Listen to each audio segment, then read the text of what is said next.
The proceeding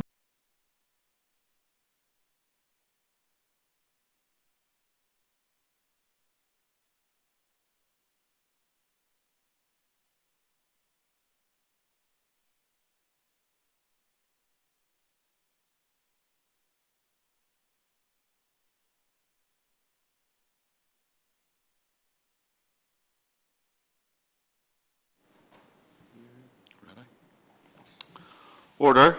Drew Henry to move the motion. Thank you, Mr Paisley, and it's a pleasure to serve under your chairmanship. Before I start the debate this morning, can I thank the Minister for having taken the time out prior to this debate. I believe it's a refreshing departure from the way many of our government colleagues work to engage beforehand, and I thank her for it and the way she goes about her business with this. We'll see, of course, when it comes to her remarks, whether she can agree to the change that's so desperately needed. So let's get something straight right from the beginning. Energy policy is 100% reserved to the UK Government. I will later come to the actions of the Scottish Government on the cost of living and our attempts to mitigate UK Government harms, but let's be clear, the issue we're discussing here today lies squarely at the feet of the UK Government and the regulator Ofgem. Now, the energy market in its current form is completely broken, and along with colleagues, I've been calling for urgent changes to the whole system and urgent support for those in need. The reintroduction of a £400 energy bill rebate, for regressive standing charges to be abolished, for the Chancellor to honour his pledge of opening a consultation on the social tariff. This debate, however, is about a specific action for the people of the Highlands and Islands, who are uniquely disadvantaged, and of a workable solution for them. I'm going to underline how the people of the Highlands and Islands have been neglected by both the regulator and the UK Government, and how energy injustice has not levelled up, but has simply and rapidly increased, and why now is the time, and of course, how the Government can fix it. Part of the problem in preparing for a debate like this is that the message is so straightforward. The injustice is so clear and unarguable that it feels almost surreal. How has this been allowed to get to where it is? And why hasn't this already been fixed? Of course, we should know that the Highlands and Islands are largely rural, almost entirely off gas grid, so rely on higher electricity use, fuel oil and LPG, much more expensive than for those, the majority across the nations of the UK, who are on the gas grid. We have a colder climate, sometimes spectacularly so. As a result of these factors, we use more units of electricity and pay more than the UK average. Higher electricity bills just to get through the days. What this means then is that more of our people live in fuel poverty, around a third overall and around a fifth in extreme fuel poverty. By far the highest across the nations of the UK. And now, you would think, Mr Paisley, that these facts alone would have spurred any government in power to do so with a spare ounce of conscience to look at meaningful interventions to help. But that hasn't happened. Now, of course, fuel poverty is a major driver of actual poverty. And when the time comes that you can't switch the heating on, and that's a lived experience, by the way, for many, other problems click in. Some are already barely eating due to the punishing cost of living and simply try to endure the cold. Some go to more extreme measures, as we know, such as self-disconnection. This all has depressingly obvious consequences.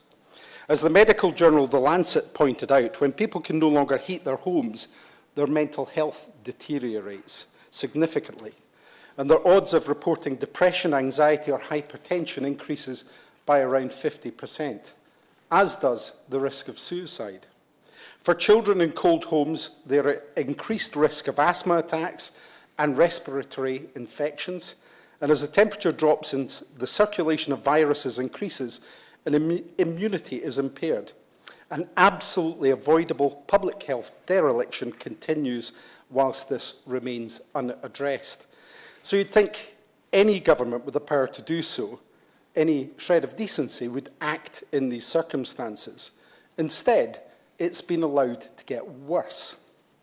We've long been arguing these points, but the kick in the teeth to the people in the Highlands and Islands is the standing charge for electricity. The standing charge is a pernicious beast to those suffering real poverty and fuel poverty because it applies every single day, warm or cold, heating on or off. The consumer cannot control it. There are no measures they can take. So what have the UK government allowed Ofgem, their regulator, to do across the Highlands and Islands, who were already paying 40% more for their standing charge than those living here in London? They've let them increase it to 50% more than those living in London. According to your weather, the average mean daily temperature in London, the warmest city in the UK, is 16 degrees Celsius. In Skye, it's 9 degrees Celsius. How can this be fair? Surely any government with the power to do something about this and a shred of decency would. But if all of this wasn't unfair enough, think about this. Those families across the Highlands and Islands suffering these unfair charges, leading to fuel poverty and even extreme fuel poverty, those frightened of the bills if they turn the heating on, terrified of the envelope with the bill, trying to feed and warm their kids, they are sitting in the middle of an energy wealth much, much bigger than their needs, and they get none of it paid back to them. They can see the infrastructure all around them as renewable energy is generating, and it's higher, but let's go on the low side, at least 6 times more than the electricity that they use. The rest is exported to the grid, only to be sold back to them at the costs I've described. It's immoral. The UK government has the power to do something about it and must now make amends for this grossly unfair situation. Now, the Minister will say that our hands are tied because Ofgem makes these decisions. Ofgem will say that their hands are tied because they need instruction from the government. I don't believe anybody suffering these conditions in the Highlands and Islands will take that argument from the Minister when we hear it, and maybe she'll adjust her notes before we get to that point later on, but we'll see. When it comes to mitigating Westminster policies that increase poverty in the Highlands and Islands, the Scottish Government, although it shouldn't have to, has been doing what it can, paying the bedroom tax, for example, so that our people don't have to, supporting those children I mentioned through the Scottish Child Payment, putting money in place to fund a council tax freeze. But it doesn't have the power over energy. The UK government has. The same UK government that introduced the 2-child limit, the rate clause, cut universal credit by £20 a week, reduced funding for public services in their last autumn statement by £19 billion, severely restricting devolved government and local authority support. Now, I started with some praise for the Minister and her engagement prior to the debate, and the Minister told me that she would like some figures, so I have some for her. Northern Scotland, as it's called, under Ofgem, pays more for both standing charges and unit rates than the UK average, 60.1p and 24.5p respectively.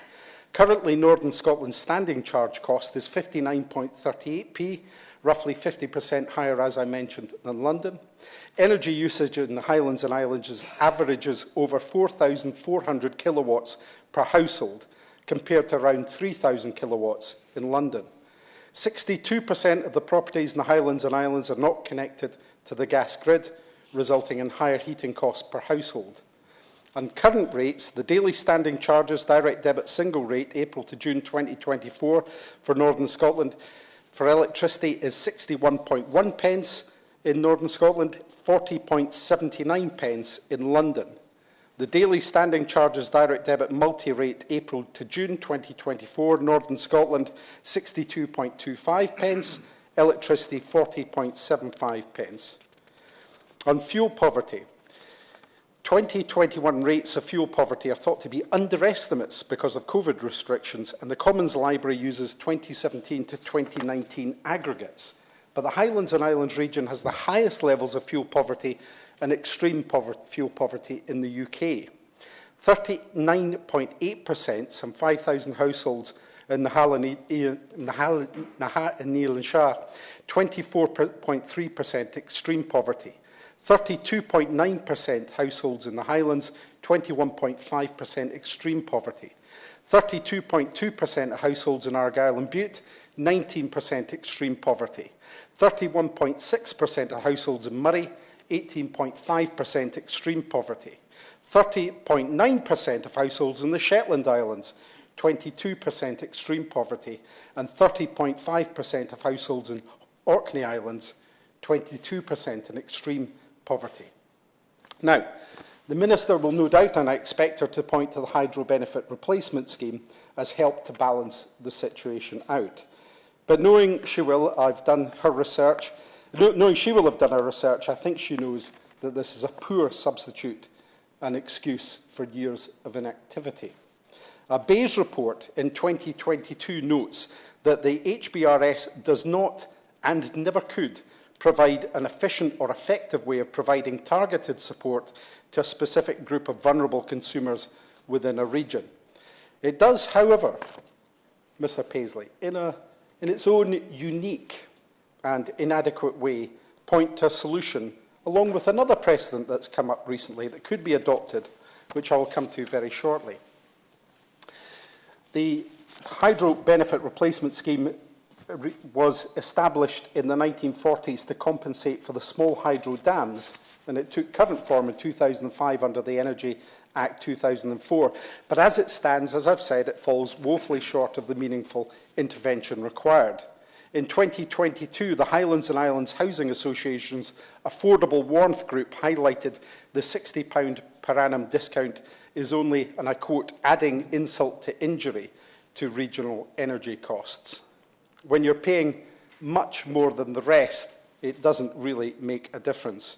When you're producing much more electricity than you can ever use, already in 2022, Scotland is producing the equivalent of 113% of Scotland's overall electricity consumption from renewable technologies, a 26-point increase compared to 2021.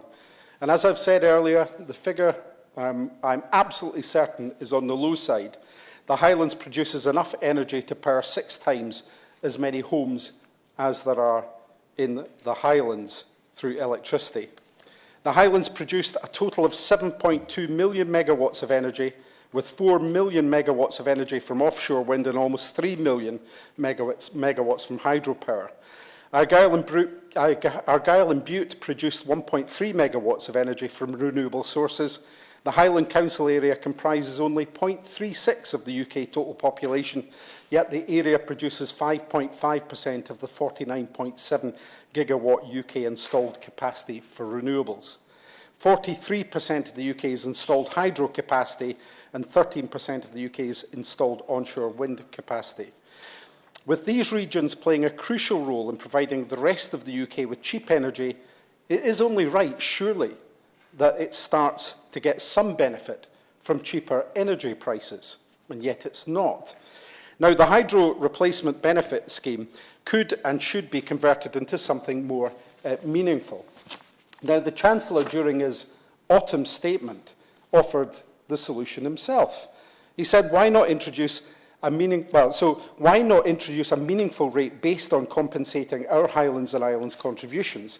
He said in his autumn statement that he would introduce a rebate of up to £1,000 a year for up to 10 years for people living next to planned new energy generation infrastructure. That's very laudable. So if it works for those living next to new generation equipment, how about those living amongst existing current generation equipment? This rebate would redistribute the wealth being generated in the Highlands and Islands amongst the community, enabling these communities to reap benefits from that which is produced in their communities, offering several benefits. Reduced energy costs for those facing higher than average per unit costs, alleviating the financial pressure this places on households. It would empower communities by allowing them to reap the benefits of what their communities produce, and boost economic growth by alleviating the pressure on households from energy costs. Yes, I will give way. Mr. Paisley, the honourable member is making an excellent speech, which I think strikes a chord with anybody who knows and works for the Highlands. There is another benefit, I think. During COVID, it was a fact that the warmth of anyone who was suffering from COVID, their recovery was assisted by being kept warm. And I believe that in terms of disease prevention, a warm household goes a very long way towards that. So I think it's arguable that one of the benefits of getting this right would be the health of people in the Highlands, which would lead to less days off work and greater economic productivity, which can only be good for the economy of the Highlands.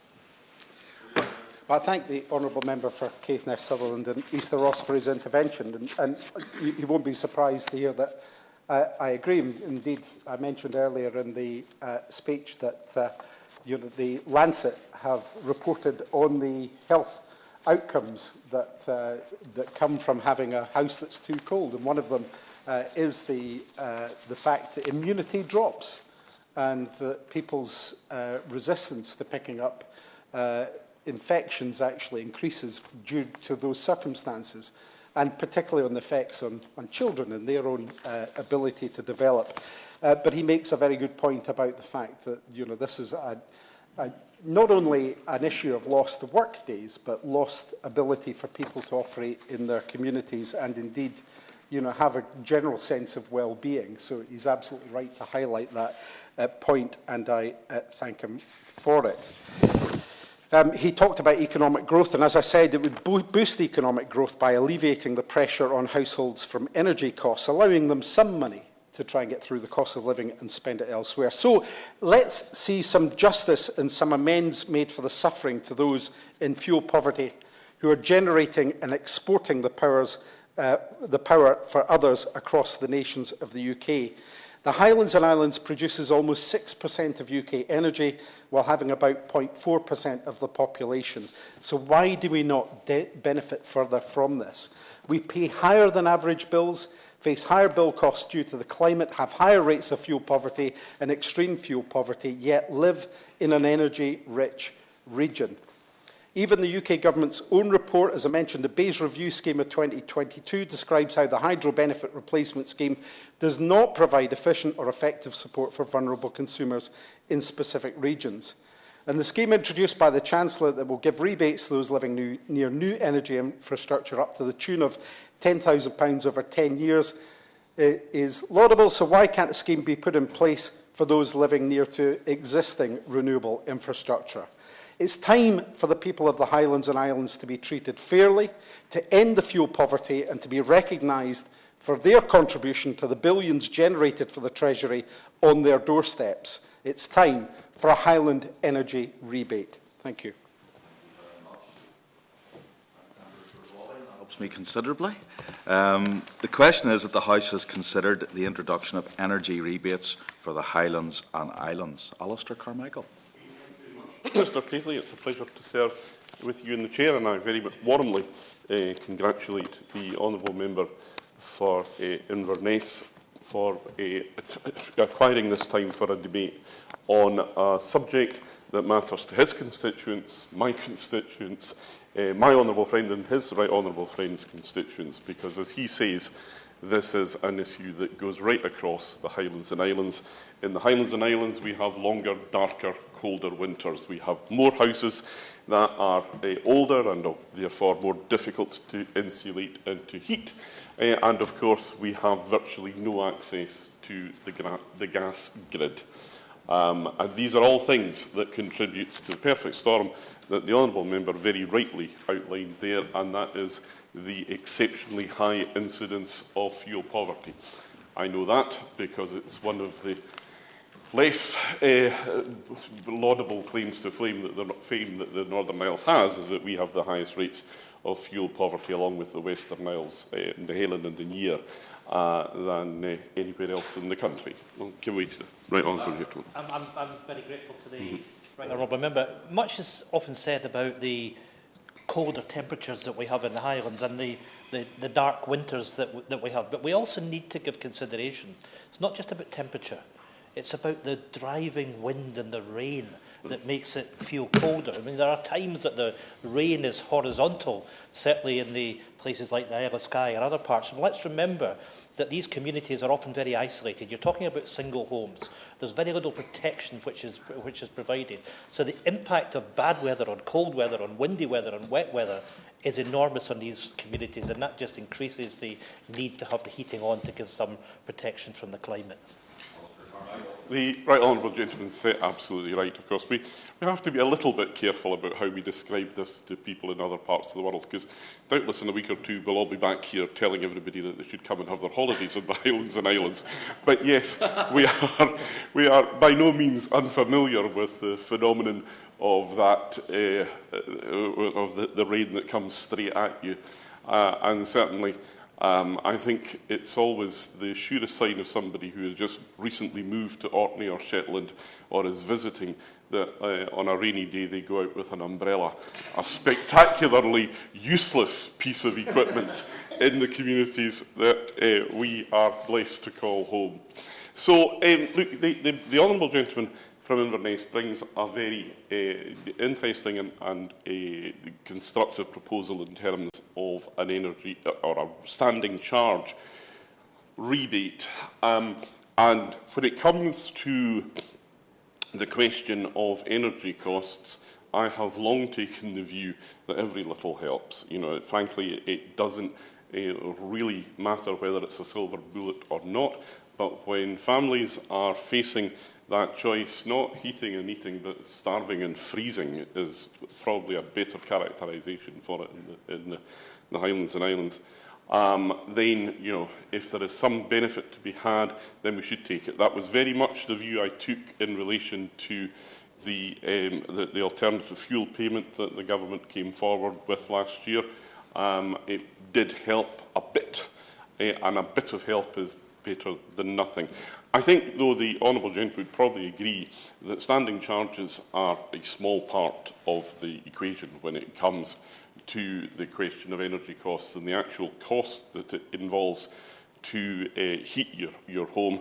And that's really where the real action is to be found in the unit price. And, you know, it's on that unit price that I think I would like to focus some attention, because not least Ofgem are, as I understand it, carrying out a consultation in relation to a social tariff.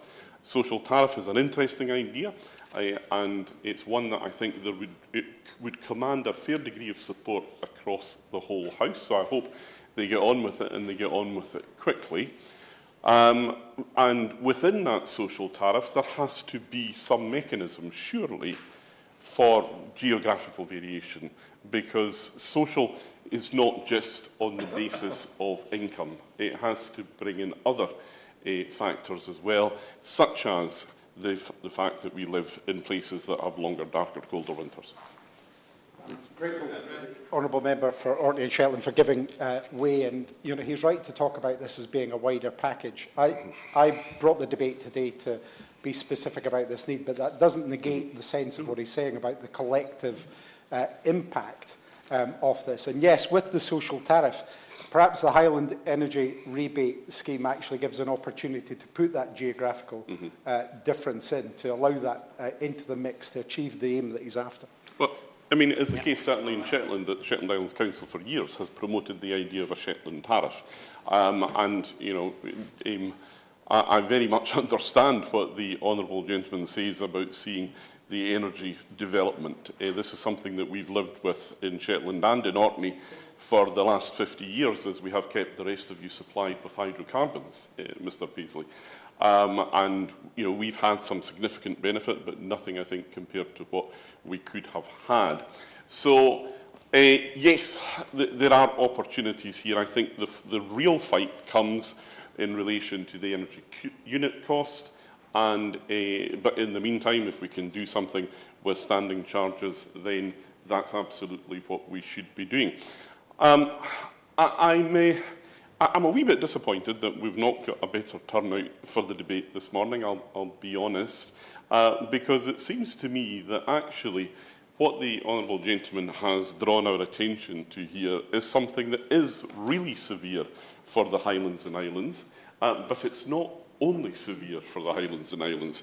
The honourable gentleman referred to the disparity between a standing charge in London and that in the Highlands and Islands, now, or North Scotland, which I think is probably the same thing. In London, for somebody paying their bill by direct debit, the current standing charge is 38.5 pence per day, against the North of Scotland figure, which is 59.38 pence per day, and the South of Scotland figure, which is 62.08 pence per day. Utterly random, Mr. Paisley. You know, I'm sure that there has probably been some very clever and complicated set of sums done to get these figures, but they have produced what, in the Highlands and Islands and elsewhere in Scotland, we would probably just call mince. Because if ever it was an illustration of the fact that the regulation of the energy market has gone wrong in a fundamental way and requires root and branch reform, then this is surely it. In North Wales and Mersey, the rate per day is now 62.21 pence per day, so even higher, actually, than the Highlands and Islands and the southern Scotland. And they are paying 29.57 pence per unit, compared to 28.48 pence per day in North Scotland and 28.16 pence per day in southern Scotland. The other injustice, when you drill down into the figures and the way in which the market has been regulated, is that when it comes to prepayment meters, so these are people who, by definition, are going to be under the greatest financial pressures when it comes to paying for their energy.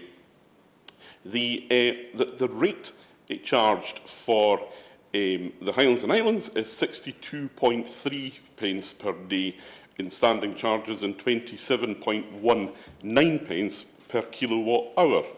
That again, so if you're paying by direct debit, I suspect probably everybody else in the room at the moment does.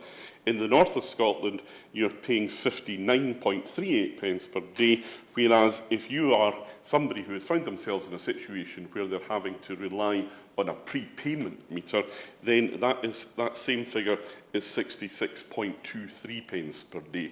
In what universe can that possibly be seen as a system that is sensible and fair? Of course. The honourable member is making an excellent speech. It seems to me that he talks about an injustice, but when the National Health Service was set up, it meant that whether you lived in Lerwick, or you lived in Tain, or you lived in Paisley, or in Bristol, you had the same right to be seeing a doctor, getting an antibiotic, getting a treatment to make you well. And it seems to me that it's basically, this flies in the face of a notion of fairness. That is actually something rather important to our democracy. I'm grateful to the honourable gentleman because, in fact, he does make a very important point here. He touched earlier, as did the honourable gentleman from Inverness, on the health aspects of this. And, you know, when it comes to energy costs, this is not just something that impacts the family budget for heating the house. This has much wider application. It does, as the honourable gentleman from Inverness said, impact your mental health. It does also have serious impacts for those who are elderly and more vulnerable to the cold as a consequence of that, and who have physical health conditions. And these are the people for whom that choice between heating and eating actually becomes a less difficult one to make, but only in a bad way, because they have no choice. They have to give priority to heating because of their medical condition.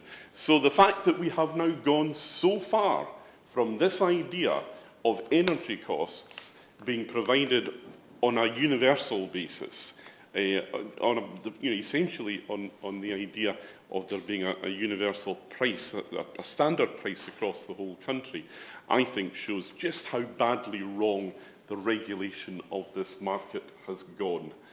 And really, as the honourable gentleman from Inverness has said, this is something that where the responsibility does lie at the door of Ofgem. I wish we could see a bit more proactivity from them. They had to be taken kicking and squealing to get to the point of consulting in relation to a social tariff.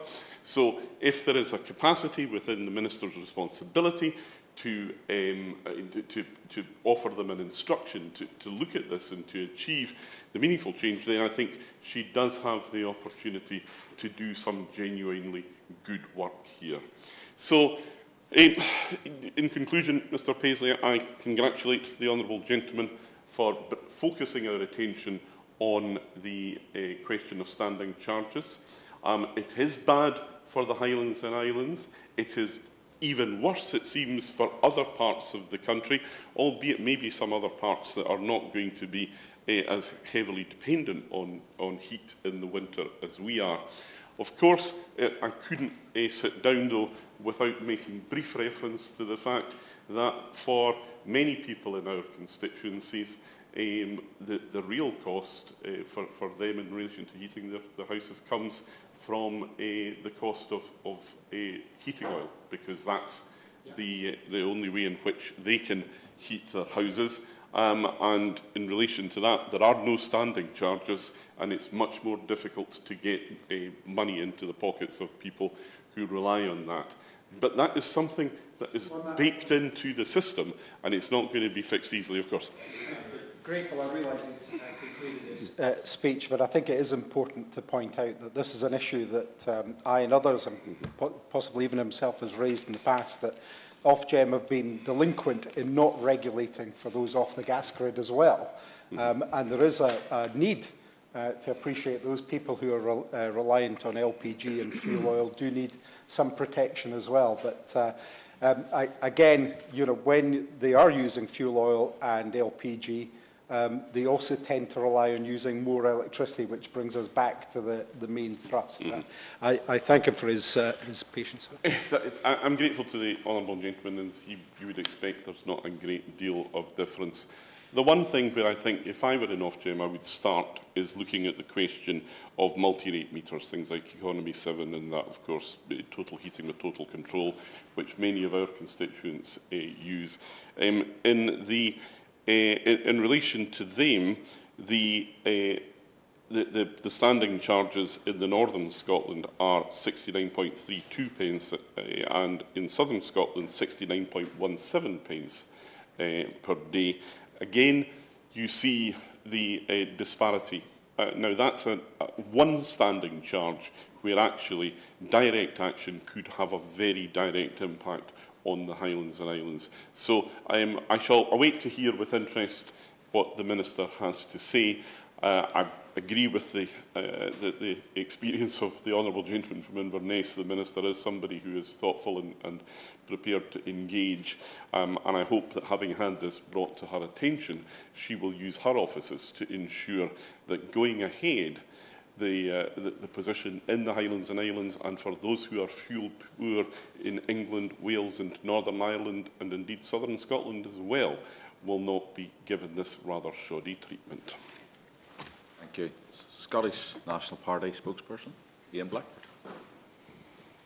Thank you, Mr Paisley. It's a pleasure to serve under your chairmanship. And let me thank the honourable member for Inverness, Nairn, Badenoch and Strathspey in securing this important debate, the contribution that he has made and the absolute urgent need of getting recompense for those that live in the Highlands and Islands, and indeed the remarks made by my honourable friend from Orkney and Shetland as well.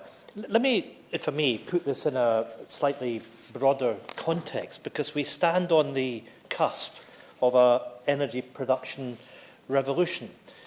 David Skirring, in his 2022 report, The Economic Opportunity for Scotland from Renewable Energy and Green Technology, talks of a potential five-fold increase in green energy production from the then 12 gigawatts to 80 gigawatts by 2050, transforming the landscape in Scotland, and of course the economic opportunity that there is there for investment and for jobs as well. Scotland, therefore, playing its part through green energy production, and also to play our part to deliver on climate change, to deliver on net zero.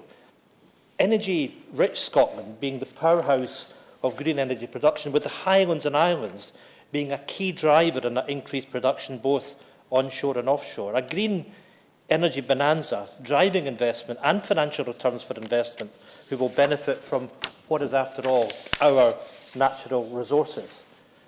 But, Mr Paisley, there has to be fairness and there has to be equity for those that live in the Highlands and Islands. There is the expression spoken originally in Gaelic for many generations of Gaels that you do not own the land, you belong to the land. And that sense of responsibility that comes from that, to look after the land and protect it, to use opportunities wisely. That the Highlands and Islands is a source of green energy production we can take pride in. But what does it mean for those that live there? And that harsh reality, as has been outlined, that so many living in the Highlands and Islands are living in fuel poverty. And if you think about it, if you live in that region, you can see the energy production. You can see the transmission lines exporting energy, whilst too many are facing fuel poverty.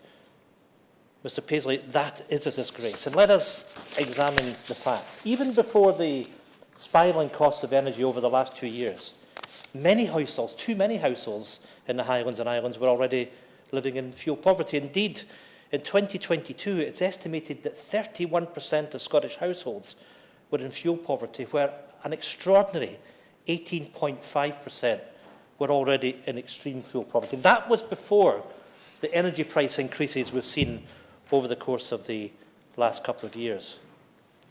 When we look at rural households, the fuel poverty rate was 35%, and for remote rural areas, it's a staggering 47%.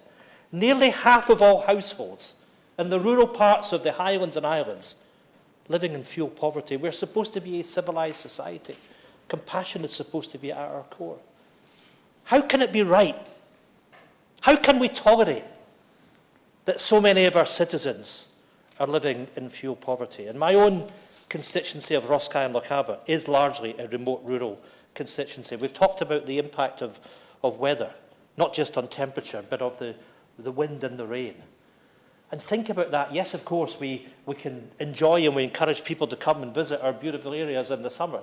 But think about having to endure a Highland winter, that driving wind and rain. And, Mr Chairman, many people simply can't afford to turn the heating on, given the costs that they face. And let's not forget, much of this is a political choice. Much has been said about the standing charge.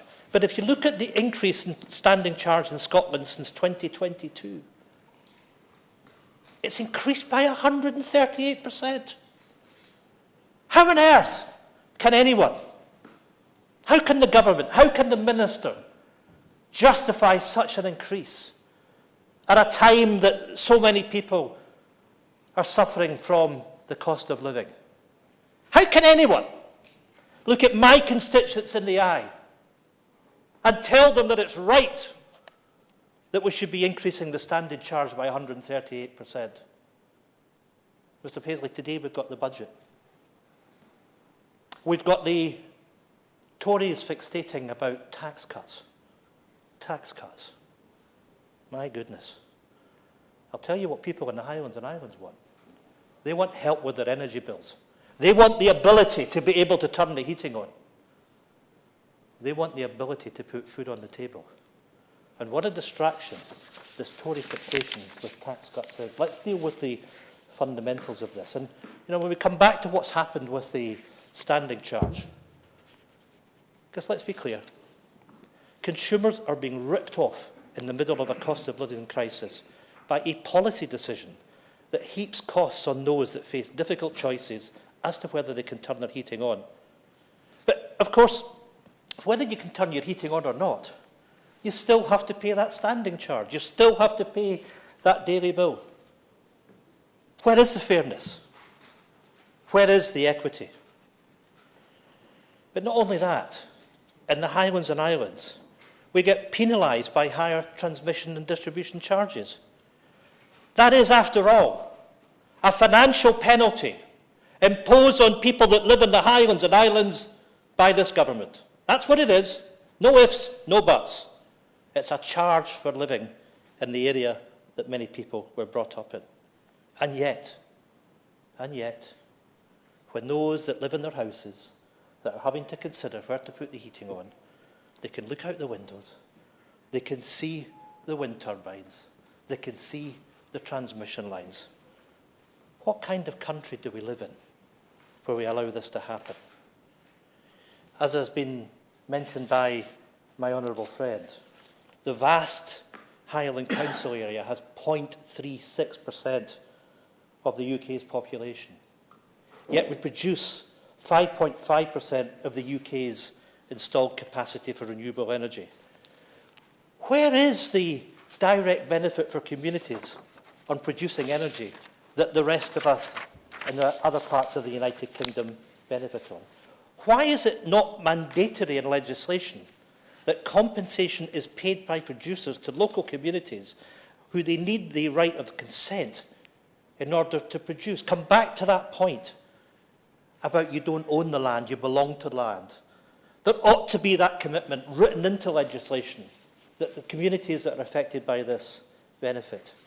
Why is it not mandatory that the transmission companies recognise the rights of communities to benefit from composition from the rights of transmission? I want companies to invest in the Highlands and Islands. I want companies to come and invest, to prosper and to be part of our future. I want the Highlands and Islands to be at the forefront of green energy production. I want investment in green energy to lead to a green industrial renaissance for the Highlands, but I want fairness for our communities. The Chancellor has talked about those living near transmission lines benefiting for up to £1,000 off their energy bills for a decade. Why has this not yet happened? That much-needed investment in the national grid to meet the increase in energy production is with us now. It is very much a live issue in the constituency that I represent. To a greater extent, Scottish and Southern Energy is at the forefront of much of this investment. And I stress that we should all work with companies like SSE, who I know share a vision of a just energy transition for the Highlands and Islands. I want to see that economic renaissance in the Highlands. And I recognise the scale of investment that SSE will be making over the coming years in transmission and production, not least in the Corrie Glass pump storage scheme. There is, in essence, a £20 billion investment programme for the north of Scotland, and it's important that we get the legacy in terms of jobs and wider infrastructure improvements. £20 billion just from SSE. Just think about that, and think about what should be a modest, because that's all we're asking for, community benefit for this. If we look at something like Corrie Glass, and let me just expand on this a bit, there are likely to be 500 full-time jobs in the construction. And this will require housing for the workforce.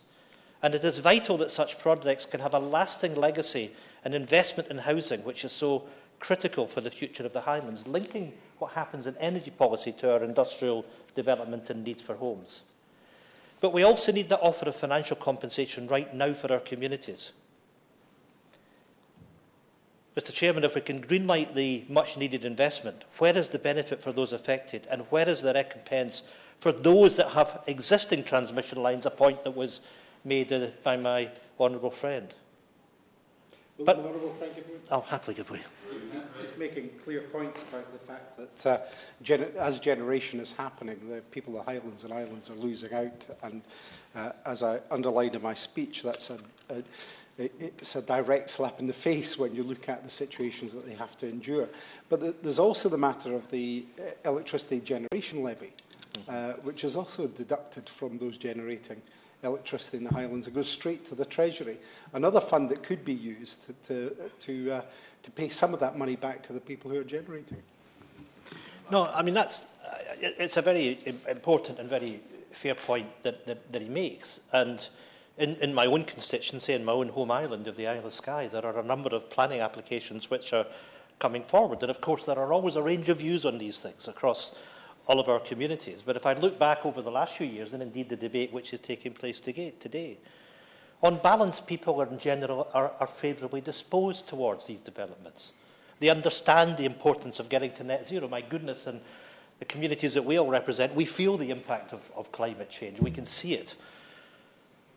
But there has to be that fairness. And the fact that so many people are living in fuel poverty, the 47% of households that I referred to that live in the rural areas. And you can see it when you're out and about. I mean, if you think about us here in London, going about our job, many people dressed as we are in our working garb and suits or whatever else it might be. But when you see people in these remote rural areas, often working outdoors, working in the fishing industry, working as crofters or farmers, it's largely an outdoor life to a large extent. And you can see people with layers of clothes. They need the layers of clothes because of the climate that they're facing outside.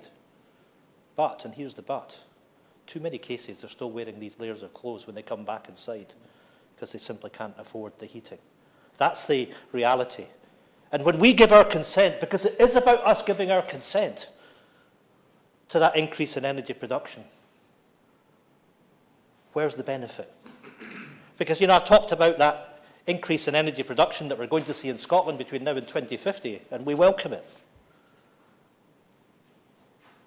But how can we have our people living in fuel poverty? How can we accept that? Where is the fairness? And that, I will in just 1 second, I'll just, on this point. We're being charged higher transmission costs to transmit that energy into the grid. And we're then being charged again to get the energy back. Energy produced in our communities. Can somebody please explain to me where is the fairness in that? How that looks for those that live in these communities, I'll happily give away. I thank the right honourable member for giving way. I don't think we should be under any illusion, any of us, that the fact there are so few of us here today does not in fact reflect or minimise the nature of the problem. We have a fundamental unfairness that, if it was in many other aspects of government, would command a big attendance of members. There's something basically wrong here, that a part of the UK is being ripped off when it comes to energy. Now, I would have hoped that the Chancellor and his civil servants, when they were drawing up the budget, I'm sure they took into account what was fair, what was right, and what was not. But has this been factored in? I think we await today with interest. It's apposite that this debate is precisely at this hour that it is, because shortly we'll know, does the Chancellor care about a fundamental unfairness or not? I thank my honourable friend for that contribution. Of course, we are constituency neighbours, and I agree with the sentiment that's been made. It's a pity that there aren't more members that are in this debate. Having said that, we've actually got the 4 most northerly constituencies that are here. We are the 4 that represent the communities that are most exposed to this. We are the 4, I would suggest, that have 4 of the most rural constituencies in the whole of the United Kingdom. You could add in Naneil and Yanyar, you could add in Argyll to that as well. But it's our constituents that are feeling this. It's our constituents in the main are facing fuel poverty to the extent that we talked about. And I do wonder whether or not those in government actually really recognise what it's like to live in those communities and face the kind of pressures that we face. Now, I've talked about community benefit for transmission, but it's important that there's community benefit for production as well. And again,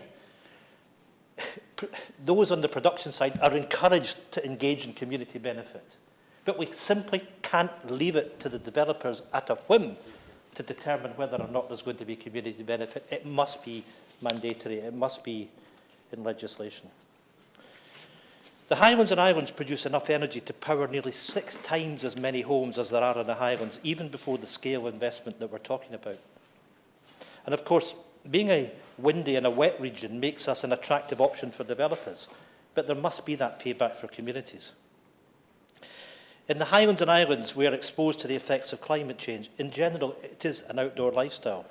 Crofting and fishing still provide the backbone to economic activity, and those exposed to such activities are exposed to what climate change is bringing. And anyone that has been engaged in crofting can tell you about how difficult it is over the winter months, where you increasingly, from personal experience, sink into the mud because it is just so relentlessly wet. That is the effect that climate change is having on us.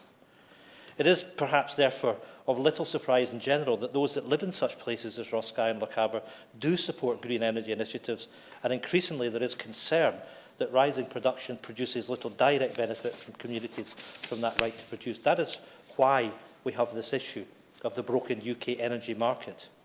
And of course, let's not forget, when we talk about the increase in pricing over the last 2 years, that is largely because electricity prices are tied to gas prices. And yet, you know, it's been talked about earlier in this debate, in the main, people that live in the Highlands and Islands are off-grid. We don't consume gas as part of our energy mix. Yet Highlanders are paying the price for others' dependence on gas. And it's simply unfair that Scotland, that produces enough affordable renewable energy for all domestic consumption, must pay higher prices because other parts of the United Kingdom are more reliant on more expensive gas. In energy-rich Scotland, consumers are in fuel poverty because of the broken UK energy market. Let me point out that those in Scotland are paying a price for being in the United Kingdom. So much for the broad shoulders of the United Kingdom. So much for the union dividend. There is no union dividend. It is a financial penalty, and we in Scotland all pay the price. When we put this in a wider context, the value in today's prices of tax from North Sea oil to the UK Exchequer is more than £400 billion. Our legacy from that bounty of North Sea oil has been squandered, and we've been locked out of the benefit now from Scotland's green energy production. The phrase is often used, Scotland has the energy, but we don't have the power. It is an absolute scandal that we produce the energy, and yet so many of our people are living in fuel poverty. That, Mr. Chairman, is the price of Westminster's control of Scotland's natural resources. Highlanders and Islanders suffering fuel poverty from a broken energy market, and the blame lies fairly and squarely in this place being able to act in the appropriate manner to defend the interests of our constituents. Thank you very much. Opposition spokesperson, Kerry McCarthy. Thank you, Mr Paisley. A pleasure as always to see you in the chair, and I thank the honourable member for bringing this debate, and indeed all four members for taking part and highlighting the specific circumstances which mean that fuel poverty is even more of an issue in their constituencies than in the rest of the UK.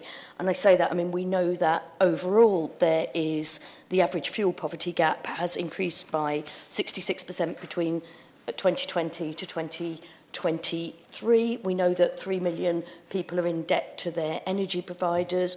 We know that the government is struggling to roll out its home insulation scheme. Indeed, we saw figures the other day that said in the first 8 months of the Great British Insulation Scheme, only 2,900 houses had benefited from measures that were meant to benefit 300,000. And obviously in areas like the honourable members represent, home insulation represents even more of a challenge, partly because of the nature of the homes themselves, the older buildings that are difficult to retrofit, but also because there's a much smaller retrofit skills market, and the scattered nature of the housing, the isolation, means that the economies of scale that you would get from rolling out an insulation scheme would be far more difficult to implement. So in some ways they would be, unless local skills can be mobilised in local finance, they are unlikely to be first in the queue to benefit from national schemes.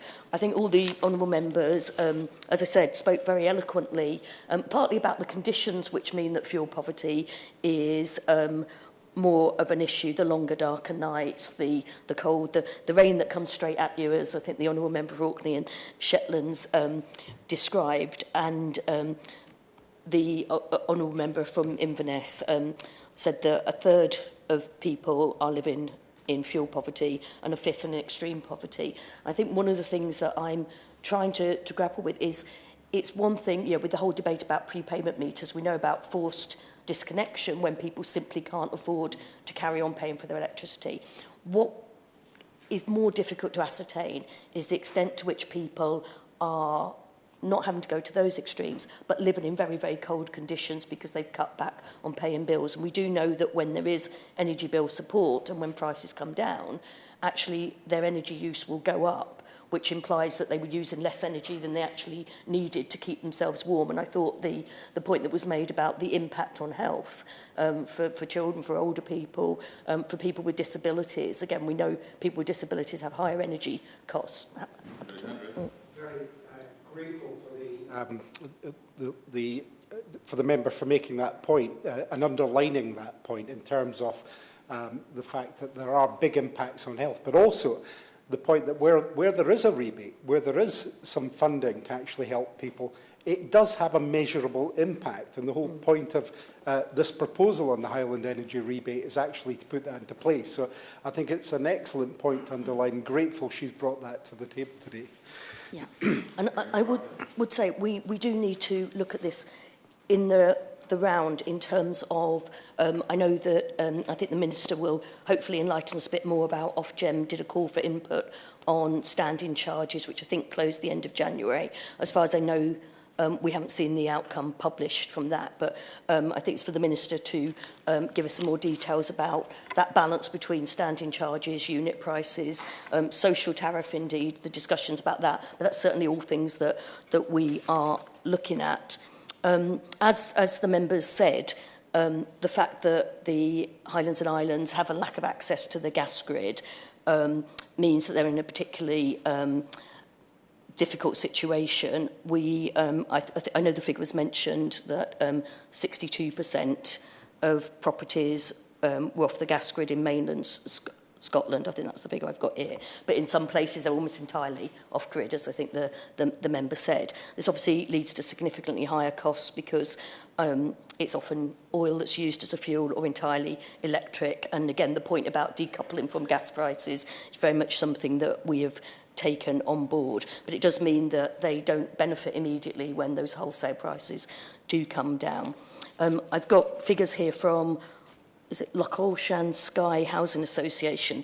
They say that households in the area pay an additional £1,000 a year on energy bills compared to an average-sized home in the rest of Scotland, which amounts to a 76% premium.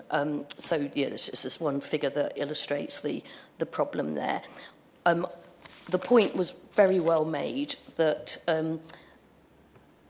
Scotland is home to a huge amount of new energy old and new generation energy generation.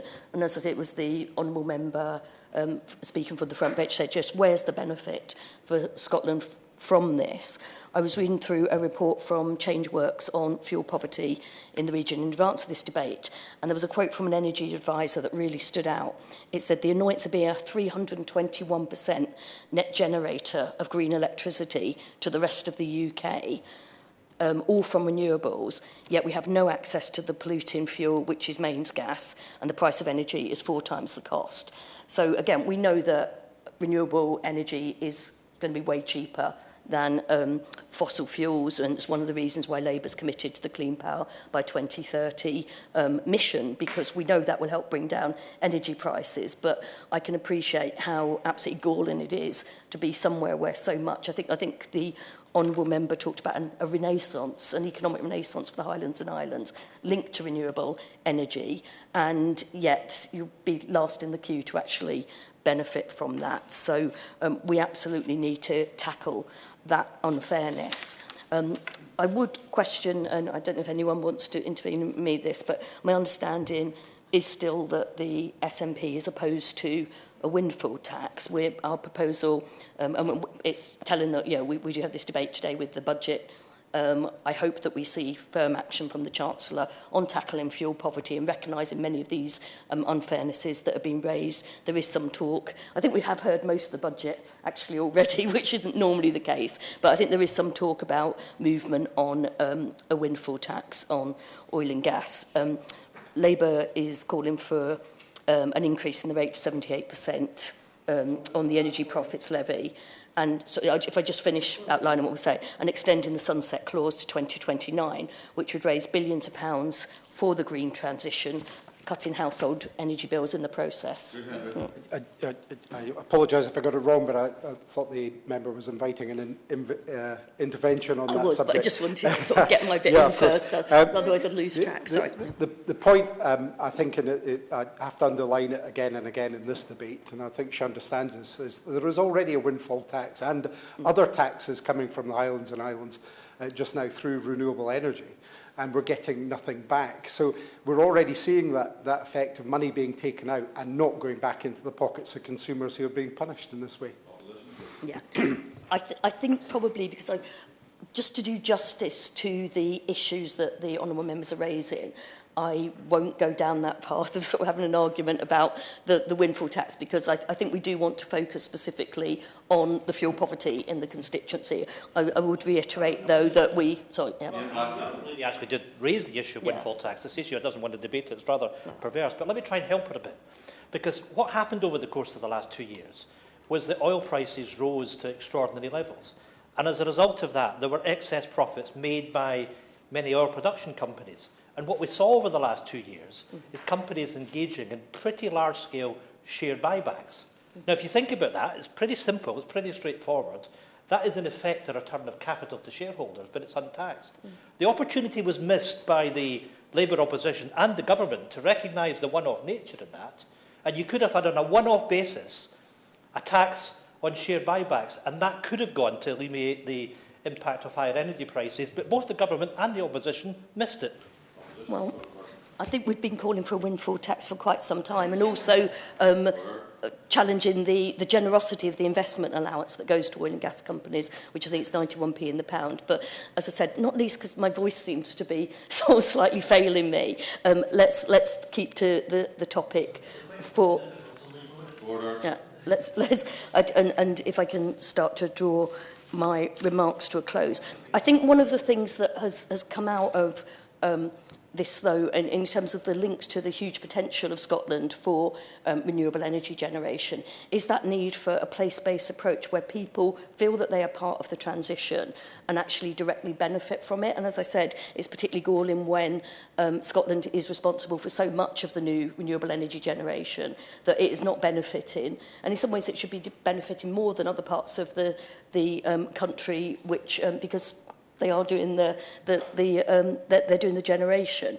And if you look at what Joe Biden's done with the Inflation Reduction Act in the States, very much a place-based approach to that green transition, where areas, I think about 70% of the investment's gone into Texas, which is obviously traditionally an oil-producing state, but they've been very keen to embrace that green transition because they know that it will be people in their state that benefit not just from the jobs, but from a transition, community benefits as well. And Labour, in its local power plan, is very much looking at, it's partly about community energy generation and how they can directly benefit from the renewals serving their needs, but it's also an element of being lifted up as a result of the contribution they're making to the rest of the country. So I'll finish, Mr Paisley, just by asking the Minister... I suspect she's going to say that she can't say anything about what's been announced in the budget today, but I would like some reassurance that she recognises the geographical disparities where some parts of the country are harder hit by fuel poverty. So there's the overarching need to tackle fuel poverty across the UK, and we know that millions of people are affected by that. But if she could say something about the geographical disparity, but also give some indication of where the government is in looking at the fairness in pricing, the impact of standing charges versus unit prices, perhaps something on the prepayment meter as well. Look forward to hearing from her.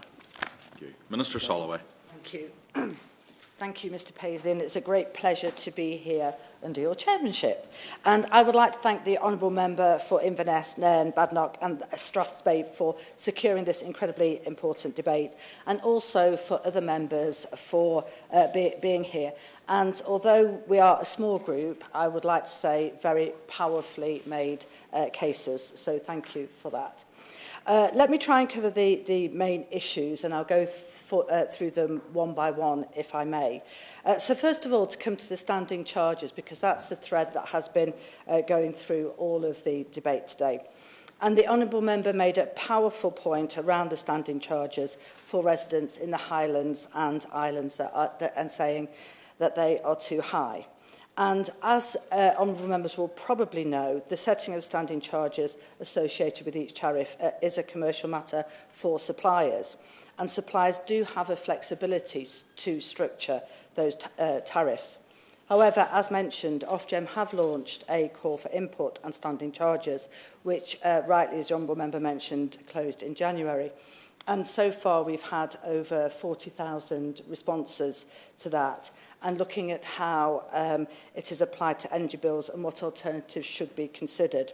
And Ofgem is currently analysing those responses and will publish in due course. I would just like to make a couple of points on that, though, because it should be noted that suppliers can offer low or no standing charges. And as a wholesale energy prices are coming down, competition is coming back to the market where consumers can access different tariffs. But also to say that once these announcements, once the findings have been all put together, of course, I'm very happy to get together and discuss further how we can use those findings. I recognise also that the price for standing charges for Highland and Island households is an important issue for all of the members, and it would be useful to discuss this in more depth on an ongoing basis. And I want to reassure members, and it was pointed out the influence in terms of discussing these matters with Ofgem, I want to assure all members that I have been putting pressure on Ofgem to address all of these important issues. And also to ensure, of course... I'm grateful to the Minister, and as has been described earlier, she's always very thoughtful and considerate about some of these issues that she wants to take back. But people do need action in the Highlands and Islands. And, you know, I think I hear in what she's saying that she agrees with the principle that this is fundamentally wrong, that people in the Highlands and Islands are paying more in this way. Is that indeed what she's saying? And is she determined to take forward that injustice and get something done about it with Ofgem? Minister? Thank you. I think the point that I'm actually making is the fact that we are looking at the standing charges, which is the one thread that's been going through everybody's comments today and speeches. And we need to do this to make sure that the standing charges are fair. Now, there will be, we don't know what the findings are, but I suspect amongst 40,000, I think it's probably nearer 44,000 responses that we've had, there are going to be lots of things that we need to take into account and looking at how we adjust those standing charges. But of course... You know, I have to say, respectfully to the Minister, this is about fairness, and it's about what should be a universal market. We cannot have people that are being penalised to the extent they are. And it's simply a matter for the government to say to Ofgem that this is not right, that there should be a universal market. People should not be penalised on the basis of where we live. It's a simple question. And the government ought to provide leadership on this. Minister? Well, to give assurance again, that's exactly, I think, what I'm saying, is that I have been tasking Ofgem to have a look at this, that we are looking at the standard. We are waiting for the consultation to come through. And once we have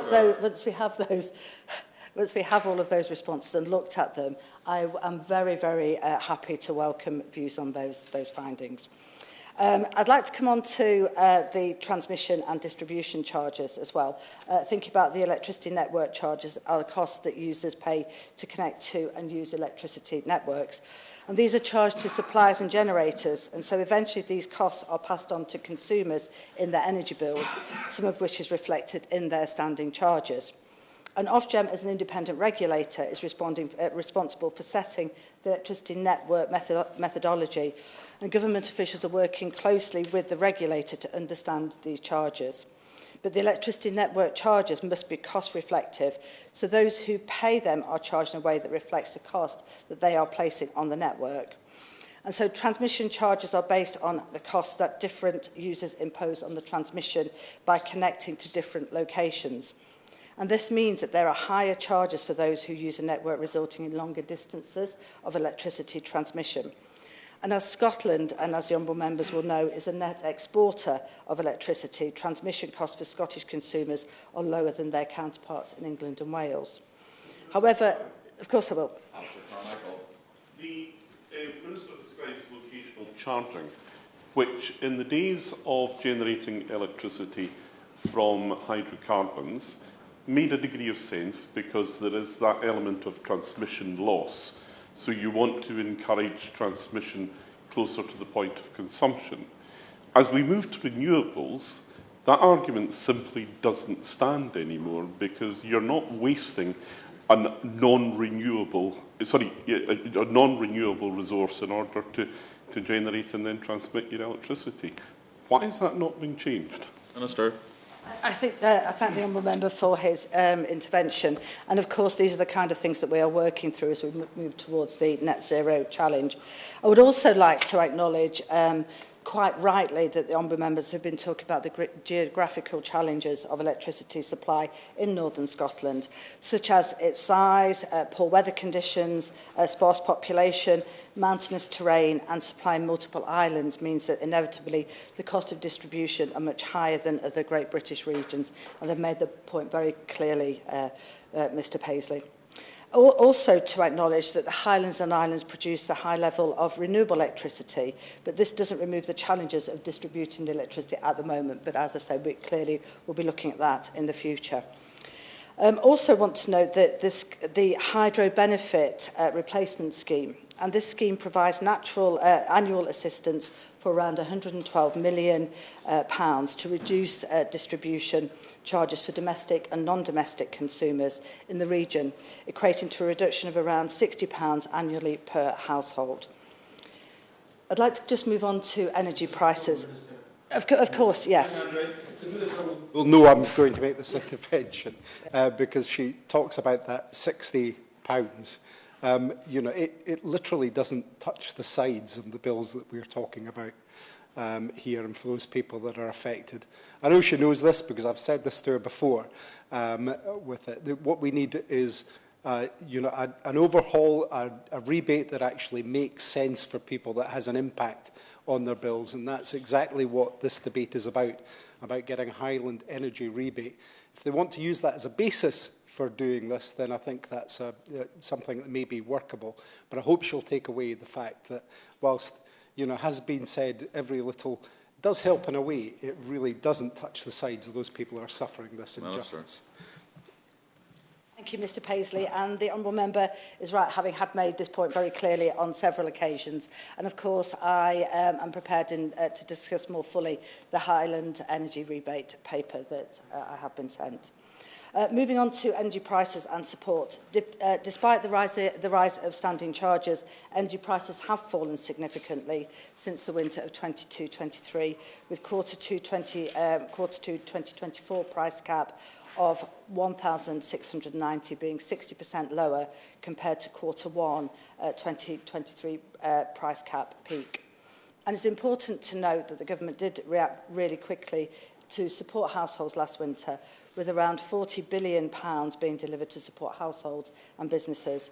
And this was an average of £1,500 per household between October 22 and June 23. And also we've delivered £40 billion to support households and businesses last winter, with a typical household receiving a £1,500 support between October 22 to June 2023.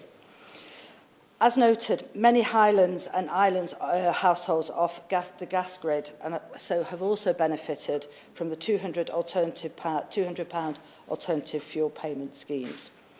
Despite the fall in energy prices compared to the winter of 22-23, the government has also continued to support households, and we're delivering a package support worth £104 billion or £3,700 per household on average across 2022 to 2025. Just like to move on to debt, which is an incredibly important issue that we are challenged with at the moment. And whilst we're doing a lot to help households, we know that some have fallen into energy debt. And we want to support these households and to ensure that consumers do not fall into more debt or further debt. Last year, Energy UK announced a voluntary debt commitment, with 14 energy suppliers announcing their collective commitment to go above and beyond current licensing conditions to help households and with their energy bill debt. These energy suppliers will aim to provide immediate assistance to those in debt, as well as arming people with knowledge and resources to empower them to manage their bills more effectively. For assurance, Mr Paisley, I regularly meet with stakeholders such as the Citizens' Advice to discuss what could be done to address the issue of consumer debt. And of course, I will welcome further input from members on this issue at a later date, whenever it is. Yeah. Minister, for giving way. I met with some academics who are doing some research into debt levels this week, and as I understand it, the average would be about £1,000 per household, but I don't know to what extent, to what extent there are people that are only like £100, £200 in debt, and other people that might even be in five-figure worth of debt. And I wondered if the government did have an analysis of that and had figures that perhaps she could either share with me or put in the House of Commons library. Minister. Thank you, Mr Paisley. And it is really important, of course, that we do consider the different levels of debts. It's quite complex to get those figures because they are supplier figures. And indeed, I have tried to push to see if we can get a flavour for them. But we don't have all of those figures because it is very complex. And of course, it is suppliers, different suppliers who have those figures as well. One of the things that I would advise households struggling with their bills is to speak to their supplier before they go into debt, if possible, to receive help and support as soon as possible. We've talked about prepayment meters, and prepayment meters, of course, Mr Paisley, can be a useful tool for consumers to manage their budgets and for energy suppliers to manage debt. However, it is important that the rules around their use are sufficient to protect consumers and are properly enforced, and involuntary installations should only be used as a last resort. Ofgem have strengthened their licence conditions for suppliers to conduct involuntary prepayment meter installations with exemptions for place for households with vulnerable individuals, such as people who are over 75 or who have children under the age of 2. I'd just like to move on to a couple of further points. The government has already committed to supporting households past April 2024, and in the autumn statement, though I can't comment on today's budget, obviously, we announced the biggest increase to the living wage and increase to benefits of 6.7%. And earlier this year, we cut national insurance for 27 million people, which is worth £450 for the average worker. As members have noted, the autumn statement, we also committed to giving communities living nearest to electricity transmission infrastructure up to £1,000 off their electricity bills for the next 10 years. And this will apply across England, Wales and Scotland and Highlands and Islands as well, and they may be able to benefit from the scheme. And we will publish guidance this year on the wider benefits for local projects and provide an update on the electricity bill discount scheme. As the honourable members have mentioned, many households in the Highlands and Islands are on the off the gas grid, which means they rely more on electricity. And I also understand that many Highlands and Islands residents will use more energy and subsequently pay more for their energy bills due to the inclement weather, colder temperatures and poor insulation, but also due to having older, larger properties which are harder to heat. To address this, the government has already introduced several domestic energy efficient schemes for all households in Great Britain to help lower bills and reach net zero targets. As an example, the Great British Insulation Scheme is delivering low-cost and free insulation to at least efficient homes in lower council tax bands, including many vulnerable households, and the scheme will run until March 26 with a value of £1 billion. Since it was launched in January 2013, ECO has delivered around 3.8 million measures in approximately 2.5 million homes. And across eco schemes, around 31,600 measures have been delivered to 23,100 households in local authority areas in the Scottish Highlands and Islands since 2013. As the honourable members will know, fuel poverty is devolved with the Scottish Government responsible for fuel poverty in Scotland. However, the Energy Company Obligation and the Great British Insulation Scheme I mentioned earlier are delivering energy-efficient measures to the least efficient and low-income homes in Scotland. And we're currently reviewing the fuel poverty strategy for England and will engage with devolved administrations as part of this process. Mr Paisley, I understand this is a complex matter and one which is very important to all of the honourable members here, and thank them for bringing this important matter to the debate. I would be happy to, of course, meet people on further to this, this particular discussion. But also, I just wanted to mention, finally, the point that is made around lived experiences and impact on health. And having been brought up in a household that was fuel poor, I do know what it's like. I do know the impact that it can have on your health, especially as my mum did actually suffer with COPD, and we found it incredibly difficult to obviously manage all of those challenges. So my commitment is to do the very best that I can to support all of those energy poor households. Thank you. Thank you, Minister. I will give the member a couple of minutes to wind up. Drew Hendry. Thank you, Mr Paisley, for that. And can I thank the members that have taken part in the debate. I think we've had a clear exposition of the issue this morning, and to the Labour front bench and to the Minister for being so open in terms of looking at discussions and understanding the issue. Nobody in this room has disagreed that there is an injustice happening to the people of the Highlands and Islands, that they are suffering unduly under the circumstances for the prices that they pay for their electricity. And, you know, I more than anyone welcome the idea of further discussions with the Minister. But I would also say that along with the empathy that she obviously is displaying, you know, there is a need for action. And, you know, and I think the issue of electricity pricing for the Highlands and Islands, for the issue of the unregulated off-gas grid customers has been going on for years and years, decades indeed. And, you know, they need action now because this is a severe and urgent problem, and I'd urge that those discussions to be quick and meaningful, and for to use our best offices to give the most serious shove to Ofgem to tackle this issue with it. As we've said during the debate, the Highlands and Islands produces 6% of the electricity, but has only 4.4% of the population across the nations of the UK. They have higher than average bills, yet we get the highest levels of fuel and extreme poverty.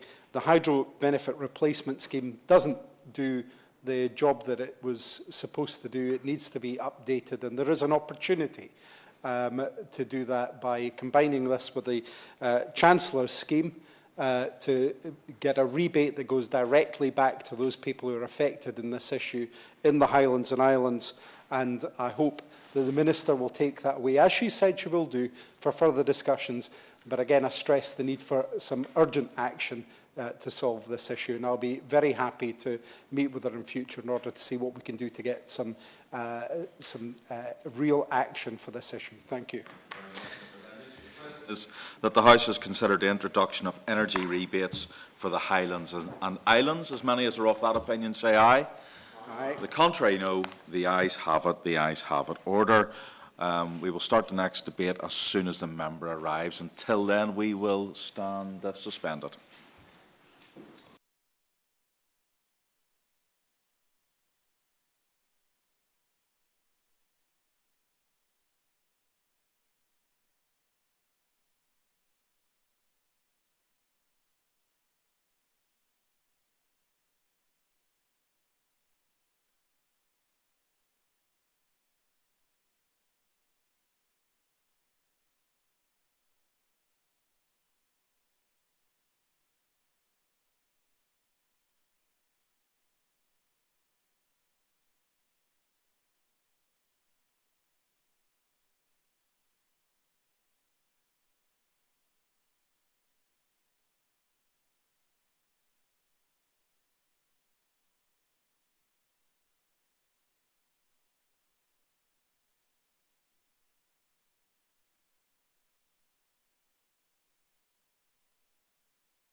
You ready, Anthony? I'm going to call you immediately. Is that okay?